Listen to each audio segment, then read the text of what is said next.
ازيكم يا حلوين؟ تدفعوا لي كام واقول لكم على سر خطير؟ ها، هتدفعوا كام لاجل الكافية الحلوة دي؟ لا لا خلاص، انا اصلا فتان. قال ايه؟ تيتا زينب صحت الصبح من غير لا سلام ولا كلام، قامت ماسكة تليفونها وبعت على جروب العيلة: أبنائي الأعزاء، بالرجاء المجيء إلي اليوم، فين حرف الفاء، أو في أسرع وقت للضرورة القصوى. ملحوظة: أحضروا معكم حقيبة ملابسكم، وشكرا.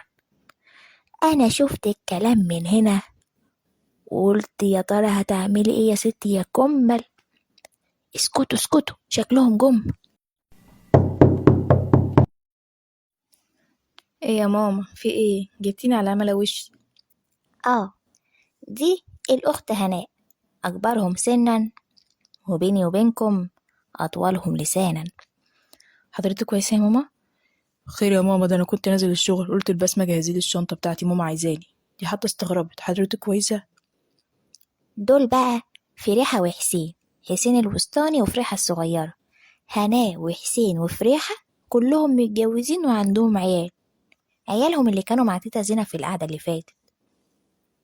بدون كلام كتير، كل واحد يعطيني تليفونه. ايه يا ماما، قلبتي مدرسه لغه عربيه كده ليه؟ جرى ايه يا ماما؟ انتي هتقلبينا ولا ايه؟ يا دمك، أنا عارف إن الابن الكبير بيبقى متربي أحسن تربية. قوليلي بقى يا هنوقة، مين اللي في السيستم بتاعك؟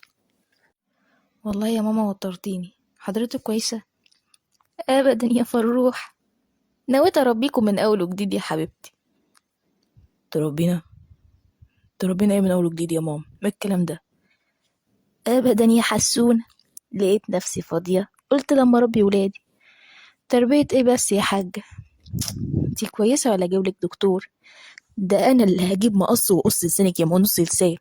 اديها يا تيتا اديها، ما تسكتيش.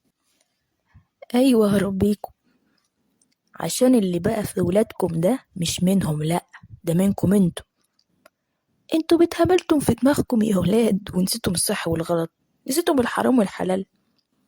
لا مالهم ولادي، انا ولادي متربيين احسن. اه يا اختي، احسن تربيه. بأمرت لما بقول الواد ابنك اه يا حبيبي ناولني الدواء هناك، قام الجعر في وداني قال لي اه الشارع اللي وراه. عسل. بيهزر معاكي يا ماما، هزار يعني. هزار؟ بقى الزمن ده الهزار اخي. دي مياسة ودلع يا بنتي. علمي ابنك ان لسانه حصانه، ما يقولش كلام هو مش فاهم. وانت يا استاذ حسين بتشتغل 3 شغلانات في اليوم ليه يا ابني؟ والله يا ماما عشان مصاريف مدارس العيال، ما هم مدارس انترناشونال. بص يا ابني، انا مش هتكلم معاك في التعليم، بعيدا يعني ان ولادك ما يعرفوش الفرق بين الالف وجوز التر. يعني كل واحد حر يعلم ولاده ما بداله، بس مش معنى انك تحط كل فلوسك في المدارس انك تجوع عيالك وتطلعهم عينهم مش مليانة. العيال عايشة عيشة مش عيشتهم ليه؟ ورافعين مناخيرهم في السما على ايه؟ طب يعني انا اعمل ايه يا ماما؟ الوسطية يا حبيبي، الاعتدال في كل الامور، وانت عارف اللي يزيد عن حده ينقلب ضده يا ماما. اهي قالت لك كل الحكم اللي في الدنيا. تعالي تعالي بتداري مني. انا يا ماما لا لا. بصي يا فريحة، انت مربية عيالك كويس قوي، ومن كتر ما تربوا كويس عيالك طلعت معقدة، مش عارفة تتعايش مع الناس. او الواد ابنك من كام يوم بقوله ناولني البتاع ده، جرى ايه يا تيتا، هما كلهم بيناولوكي؟ الواد اتخض فكرني هضربه. بتضربي ابنك على الكبيرة والصغيرة ليه؟ هتعملي له عقدة؟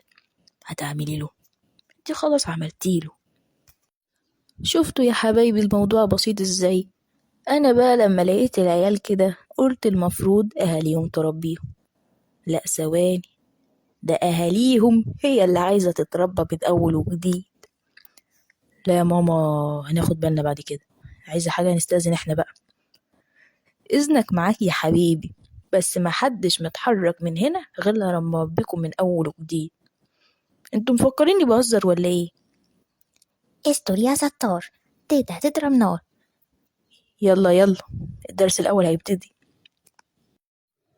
يا ترى ايه هو الدرس الأول اللي تيتا زينب هتعلمه لهم؟